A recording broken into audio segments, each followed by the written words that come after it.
बच्चों, आज मैं आपसे बात करूंगा कक्षा 11 व्यवसाय अध्ययन के अध्याय 9 लघु व्यवसाय एवं उद्यमिता के लघुत्तरात्मक प्रश्नों पर।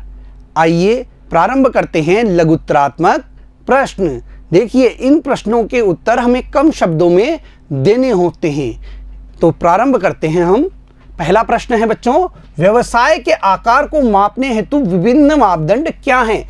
जो व्यवसाय का आकार है वो किन मापदंडों के आधार पर निर्धारित किया जाता है, उन मापदंडों के बारे में हमें यहाँ पूछा गया है। आइए देखें, व्यवसायिक इकाइयों के आकार को मापने हेतु कई मापदंड प्रयुक्त किए जाते हैं। अलग अलग मापदंड प्रयुक्त किए जाते हैं। भारत सरकार द्वारा जो परिभाषा निश्चित की गई है वह है संयंत्र एवं मशीनरी पर आधारित, कि किस उद्योग में संयंत्र और मशीनरी पर कितना निवेश किया गया है, इसके आधार पर परिभाषा तय की गई है। देखिए, भारत क्या है?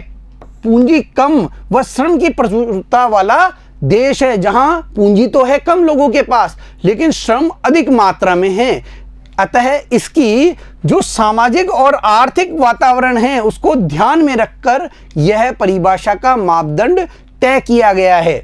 उपक्रमों को हम दो भागों में बांटते हैं, एक निर्माण इकाइयां और एक सेवा क्षेत्र की इकाइयां। निर्माण इकाइयां, इसे भी तीन भागों में बांटा जाता है, सूक्ष्म उपक्रम, लघु उपक्रम और मध्यम उपक्रम। बच्चों, इन उपक्रमों में जो संयंत्र और मशीनरी पर निवेश किया जाता है उसके आधार पर ही इनको इसमें बांटा गया है। जैसे सूक्ष्म उपक्रम में संयंत्र व मशीनरी में 25 लाख रुपए से अधिक का विनियोग नहीं होना चाहिए। इसी प्रकार लघु उपक्रम में 25 लाख रुपए से अधिक व 5 करोड़ रुपए से अधिक न हो। साथ ही साथ मध्यम उपक्रम में 5 करोड़ रुपए से अधिक व 10 करोड़ रुपए से अधिक न हो। 5 से 10 करोड़ के बीच में जिस पर निवेश किया गया है वह मध्यम उपक्रम होता है। सेवा क्षेत्र में देख लेते हैं बच्चों। सेवा क्षेत्र में सूक्ष्म उपक्रम वह है जिसमें उपकरणों में 10 लाख रुपए से अधिक का विनियोग न हो, केवल 10 लाख रुपए का ही निवेश उसमें हो। लघु उपक्रम जिसमें 10 लाख रुपए से अधिक और 2 करोड़ रुपए से कम का निवेश हो उपकरणों पर। मध्यम उपक्रम, इसमें उपकरणों पर 2 करोड़ रुपए से अधिक और 5 करोड़ रुपए से अधिक न हो, यानी केवल 2 से 5 करोड़ रुपए के बीच में ही उपकरणों पर निवेश होना चाहिए। बच्चों, इसको इस प्रकार भी लिख सकते हैं हम, निर्माण, फिर इस तरफ आप सेवा क्षेत्र लिख दें। इसके 3 भाग हम कर सकते हैं, सूक्ष्म, लघु और मध्यम, और फिर इसके अंदर उनकी क्या है विवरण लिख सकते हैं तीनों इसके। इस प्रकार इनके भी हम लिख सकते हैं। आइए अगला देखते हैं प्रश्न।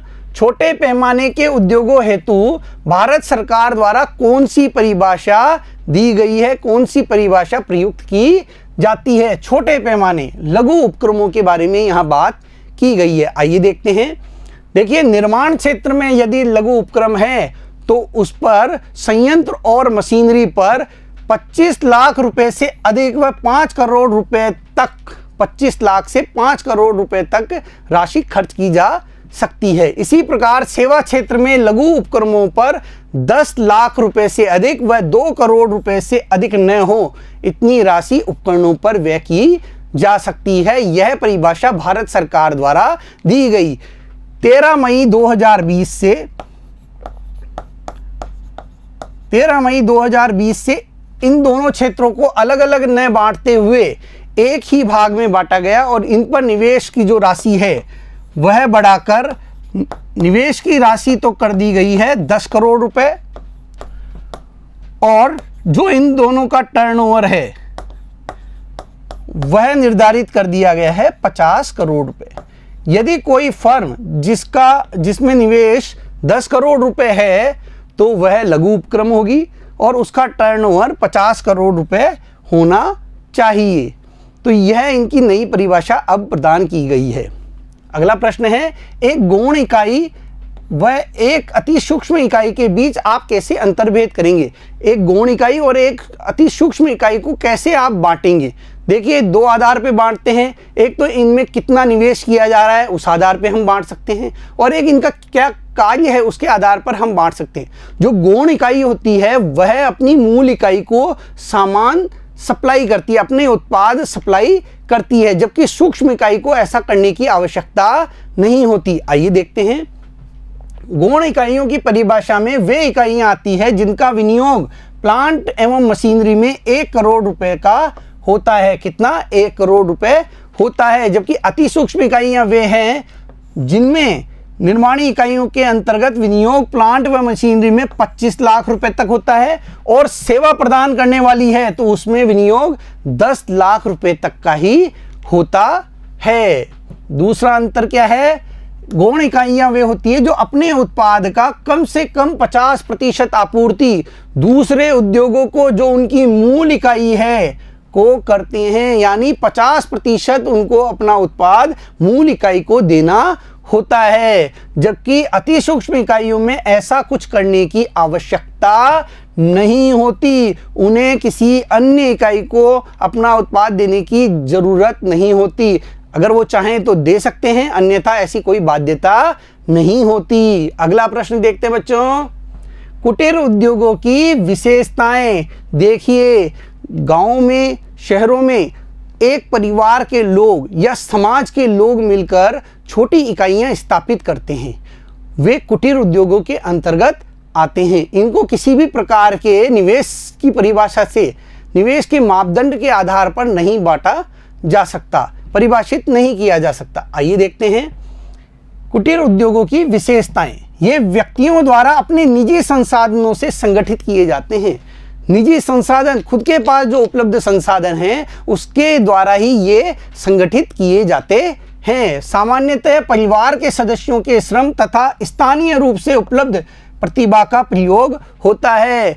परिवार के सदस्यों द्वारा इसमें कार्य किया जाता है और स्थानीय स्तर पर जो प्रतिभाएं होती हैं उनका प्रयोग इनके द्वारा किया जाता है। सरल उपकरण प्रयुक्त किए जाते हैं, सरल मशीनरी इसमें काम में ली जाती है। पूंजी निवेश कम होता है। देखिए पूंजी का निवेश क्या होता है? कम होता है, क्योंकि निजी संसाधनों से ही पूंजी जुटाई जाती है। ये सामान्यतः अपने ही परिसरों में सरल उत्पादों का उत्पादन करते हैं, अपने घरों में ही, अपने भवनों में ही सरल उत्पादों का उत्पादन करते हैं, जैसे अगरबत्ती बनाना, मोमबत्ती बनाना, किसी प्रकार के आइटम बनाना। तो ये घरों में ही संचालित किए जाने वाले उद्योग हैं। देखिए परंपरागत जो उपकरण होते हैं, मशीनरी होती है, उसका उपयोग इसके अंतर्गत किया जाता है। ये स्वदेशी प्रौद्योगिकी का प्रयोग करके वस्तुओं का उत्पादन करते हैं। जो स्वदेशी तकनीक है, जो हमारे यहाँ परंपरागत रूप से चली आ रही है, उस तकनीक का ये प्रयोग करते हैं। उद्यमी, उद्यमिता तथा उद्यम का अर्थ स्पष्ट कीजिए। देखिए आजकल उद्यमिता का महत्व बहुत अधिक बढ़ गया है। किसी भी देश के विकास में सबसे अहम रोल उस देश के उद्यमियों का है। जिस देश में जितने ज़्यादा उद्यमी होते हैं उस देश का उतना ही अधिक विकास होता है। आइए इनको देखते हैं। देखिए एक व्यक्ति जो है, जो कि किसी व्यवसाय को प्रारंभ करता है, उस व्यक्ति को हम कहते हैं उद्यमी, और उसके द्वारा किसी व्यवसाय को प्रारंभ करने के लिए जो प्रक्रिया अपनाई जाती है वह कहलाती है उद्यमिता। और इसके परिणाम स्वरूप इस प्रक्रिया को अपनाकर इसके परिणाम के रूप में जो इकाई स्थापित होती है उसे कहा जाता है उद्यम। आइए इन्हें विस्तार से देख लेते हैं एक बार। किसी व्यक्ति द्वारा अपना व्यवसाय प्रारंभ करने की प्रक्रिया उद्यमिता कहलाती है। अपना व्यवसाय प्रारंभ करने की जो प्रक्रिया व्यक्ति अपनाता है उसे उद्यमिता कहते हैं। जो व्यक्ति अपना व्यवसाय स्थापित करता है वह उद्यमी कहलाता है, और जो व्यक्ति अपना व्यवसाय स्थापित करता है उसे क्या कहते हैं? उद्यमी कहते हैं। उद्यमी वह व्यक्ति होता है जो नवीन अवसरों एवं परिवर्तनों की खोज करता है। देखिए, नए नए अवसर ढूंढता है, समाज में होने वाले नए परिवर्तनों को ढूंढता है और उनमें अपने अवसरों की तलाश करता है, उनका लाभ उठाने के लिए नवाचार करता है और किस प्रकार से इन नवीन अवसरों, नए परिवर्तनों से लाभ उठाया जाए, इसके लिए वह क्या करता है? कार्य करता है, नवाचार करता है, एक उपक्रम की स्थापना करता है, आवश्यक संसाधन जुटाता है, आवश्यक वित्तीय संसाधन जुटाता है, प्राकृतिक संसाधन जुटाता है, भौतिक संसाधन जुटाता है, मानवीय संसाधन जुटाकर उनका अच्छा संगठन तैयार करता है और उनके समन्वय द्वारा वह अपने उपक्रम की स्थापना करता है। आवश्यक संसाधन जुटाता है, उसमें निहित जोखिम वहन करता है और उस व्यवसाय, उस उपक्रम को स्थापित करने में जो भी जोखिम होता है उसे भी वह वहन करता है। इसलिए उद्यमी को साहसी भी कहा जाता है। उद्यमिता की प्रक्रिया के परिणाम अर्थात व्यवसाय इकाई को एक उपक्रम या उद्यम कहते हैं। जो उसने उद्यमिता की प्रक्रिया अपनाई है उसके परिणाम स्वरूप जो उपक्रम स्थापित हुआ है उसे उद्यम कहा जाता है। अगला देखते हैं बच्चों, उद्यमिता को एक रचनात्मक क्रिया क्यों माना जाता है? देखिए, उद्यमी जो है वो लगातार नवाचार करता रहता है, नए नए परिवर्तन करता रहता है, सृजनात्मक कार्य करता रहता है, इस कारण से इसे रचनात्मक भी माना जाता है। आइए देखते हैं, उद्यमिता एक रचनात्मक क्रिया।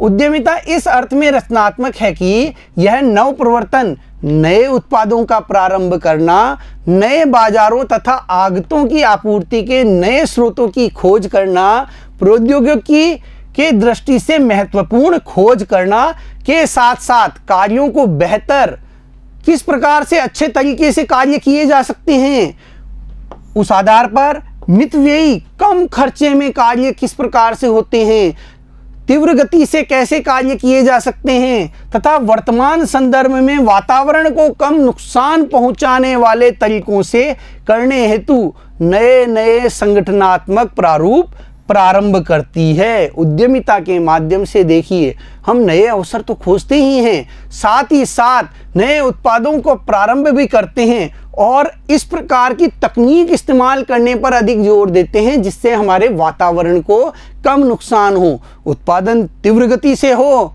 खर्चा भी कम लगे और हमारा जो उत्पाद है वो नए बाजारों में नए लोगों के बीच अधिक से अधिक बिक सके। तो इसके लिए क्या है, व्यक्ति नवाचार करता रहता है, नए नए परिवर्तन करता रहता है, रचनात्मक कार्य करता रहता है। उद्यमी औसत दर्जे का जोखिम उठाते हैं, इस कथन की व्याख्या कीजिए। जो एक उद्यमी होता है वो औसत दर्जे का जोखिम उठाता है। देखिए, कोई भी उद्यमी बिना जोखिम के कोई भी व्यवसाय नहीं कर सकता। हर व्यवसाय में जोखिम होती है, या तो कम जोखिम होती है या बहुत अधिक जोखिम एक व्यवसाय में होती है और वह जोखिम उद्यमी द्वारा वहन की जाती है। इसीलिए उद्यमी को हम साहसी भी कहते हैं।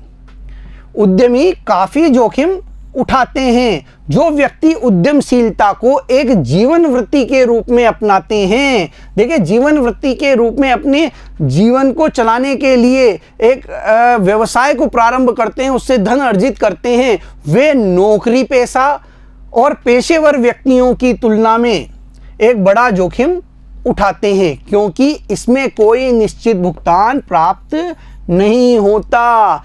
एक उपक्रम से कोई निश्चित भुगतान प्राप्त हो ऐसा संभव नहीं है। कभी लाभ हुआ तो अच्छा लाभ प्राप्त हो जाएगा, वेतन प्राप्त हो जाएगा, अन्यथा हो सकता है नुकसान की स्थिति में कुछ भी धन प्राप्त ना हो। जबकि नौकरी में और पेशेवर व्यक्तियों को निश्चित फीस, निश्चित वेतन प्राप्त होता रहता है। उद्यमिता में जोखिम नवाचार के असफल होने, मूल्यों के उतार चढ़ाव, फैशन रुचि में परिवर्तन, प्रतिस्पर्धा के बढ़ने, उत्पादन के संसाधनों की आपूर्ति में कमी आने के कारण होता है। अब ये जो जोखिम है ये कैसे कैसे होता है, देखिए, सबसे बड़ा तो है नवाचार के असफल होने। एक उद्यमी ने कोई नवाचार किया, कोई नव प्रवर्तन करने का कार्य किया और वह असफल हो गया, लोगों द्वारा उसे अस्वीकार कर दिया गया, तो असफलता मिल जाती है, जोखिम हो जाता है। मूल्यों के उतार चढ़ाव द्वारा। एक उद्यमी द्वारा कोई वस्तु का निर्माण किया गया, लेकिन दूसरे उद्यमी द्वारा उसी वस्तु का मूल्य कम रख दिया गया, उसी प्रकार की वस्तु का मूल्य कम निर्धारित किया गया। तो इस प्रकार मूल्यों के उतार चढ़ाव से भी नुकसान हो जाता है। फैशन रुचि में परिवर्तन, यह भी महत्वपूर्ण है बच्चों। लोगों का फैशन और रुचियां जो है वो निरंतर परिवर्तित होती रहती है। लोगों की फैशन बदलता रहता है, रुचियां बदलती रहती है, उनकी आवश्यकताएं परिवर्तित होती रहती है। यदि उद्यमी उसके आधार पर उत्पादन कार्य करता है तो वह सफल होगा, अन्यथा जोखिम उठाना पड़ेगा। प्रतिस्पर्धा बढ़ रही है, मार्केट में बहुत अधिक प्रतिस्पर्धा बढ़ रही है, तो भी व्यवसायी को जोखिम उठाना पड़ता है। उत्पादन के संसाधनों की आपूर्ति में कमी, यदि उत्पादन के जो संसाधन हैं उनकी आपूर्ति सही तरीके से नहीं हो पा रही है, उनकी आपूर्ति में रुकावट आ रही है, तो भी जोखिम उठाना पड़ता है। उद्यमी उच्चतर जोखिम वाली परिस्थितियों को टालते हैं। कोई भी उद्यमी होता है वो अधिक जोखिम जहां होती है उन परिस्थितियों को टालने का प्रयास करता है। यदि किसी व्यवसाय, किसी उपक्रम स्थापना में अधिक जोखिम है, 100% जोखिम है, तो ऐसी स्थिति में उसको उद्यमी टालने का प्रयास करता है, उस कार्य को करने से बचने का प्रयास करता है, क्योंकि अन्य व्यक्तियों की भांति इन्हें असफलताएं नापसंद होती हैं। देखिए, जहां ज़्यादा जोखिम होती है उससे बचना चाहते हैं। क्यों? क्योंकि असफलताएं हर व्यक्ति को नापसंद होती है। इसी प्रकार कम जोखिम वाली स्थितियों को भी नापसंद करते हैं, क्योंकि जहां पर जोखिम नहीं है वो व्यवसाय मजाक बनकर रह जाता है, उस व्यवसाय का कोई औचित्य नहीं रहता है। बच्चों, आज के इस वीडियो में हमने लघुत्तरात्मक प्रश्नों पर बात की। अगले वीडियो में हम निबंधात्मक प्रश्नों पर चर्चा करेंगे। धन्यवाद।